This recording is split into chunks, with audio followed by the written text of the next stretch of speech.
চলতি ফিফা বিশ্বকাপের ফাইনাল এবার শুধু ফুটবলের লড়াই নয়, হতে যাচ্ছে এক তারকাখচিত বিনোদনের মহোৎসব। ইতিহাসে প্রথমবারের মতো বিশ্বকাপ ফাইনালের বিরতিতে সুপার বোলের আদলে আয়োজন করা হচ্ছে বিশেষ half time show. 19 July new ইয়র্কে অনুষ্ঠিত এই আয়োজনে একই মঞ্চে পারফর্ম করবেন বিশ্বখ্যাত পপ তারকা শাকিরা, জাস্টিন বিবার, ম্যাডোনা এবং দক্ষিণ কোরিয়ার জনপ্রিয় ব্যান্ড বিটিএস। তাদের সঙ্গে থাকবেন নাইজেরিয়ার বার্না বয়, কোল্ডপ্লের ক্রিস মার্টিনের অংশগ্রহণে PS22 কোরাস, বিশ্বখ্যাত কন্ডাক্টর গুস্তোভা দুদামেল এবং শিশুতোষ অনুষ্ঠান সিসেমি স্ট্রিটের জনপ্রিয় চরিত্রগুলোও। এই আয়োজনের মূল লক্ষ্য ফিফা গ্লোবাল সিটিজেন এডুকেশন ফান্ডের জন্য $100 মিলিয়ন সংগ্রহ, যা বিশ্বজুড়ে শিশুদের শিক্ষায় ব্যয় করা হবে।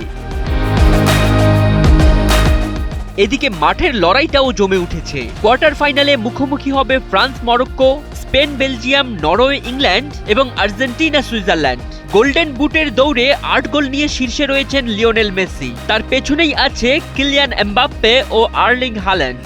এবার দেখার অপেক্ষা, বিশ্বকাপের সবচেয়ে বড় মঞ্চে ট্রফির পাশাপাশি কে জিতে নেন দর্শকের হৃদয়।